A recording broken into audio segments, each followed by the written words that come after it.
Summer gardening is what's hot today, though. Maybe you've got some room in the backyard, maybe just a couple of buckets to work with on the patio. It really doesn't matter. You can grow your own food.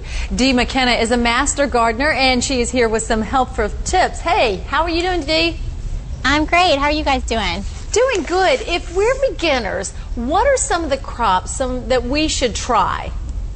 You know, grow what you like to eat. Grow the things that taste good to you and things that you're going to pay attention to, and you want to come out and harvest it from your garden. If it's something that you want to eat, you're going to take the time to care for it and love that plant and be able to harvest from it. I like to plant tomatoes, green beans, peppers, jalapenos, things to make salsa. So tomatoes are a favorite. Everybody seems like you're going to start with tomatoes. Are they a difficult plant to grow compared to other things? Are there maybe easier things for a beginner to start with? You know, another easy thing to start with would be lettuce. Lettuce is about 8 weeks till harvest, and it's something easy that germinates. It's easy to harvest and eat, and who doesn't love a fresh salad from the garden? What about the soil? How important is it to pay attention to the soil that you have? Soil is vital for plant growth and development. Without the proper nutrients in your soil, your plant is just going to sit there and you're going to wonder why it's not growing, why it's not thriving, why it's not producing a fruit. So proper soil nutrients is important. There's 3 big nutrients that a plant needs: nitrogen, phosphorus, and potassium. So what about the container gardens, though? Do you need a different type of soil for containers than you do, say, in a little space in your yard? Yeah, you can. There's a lot of garden soils that you can purchase for a pot. You just got to make sure that those are fertilized and watered well. You can get compost for your garden, for your pots, or you can buy just a general garden fertilizer at any of your garden stores.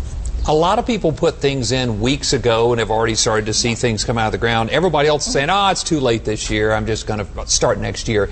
It's never too late to get started, though, right? No, it's not too late. You can still put your tomatoes in the ground. You're still going to be able to harvest those. You can put your green beans in, your peppers. All of that can still be planted. It's not too late. You just need to roll up your sleeves and get your hands dirty. I see you got tomato cages there. I do, yep. Do you prefer cages or stakes? I prefer the cages because it holds it within, you know, hold it all together so it doesn't topple over. We have a lot of wind here, and that kind of helps hold it up.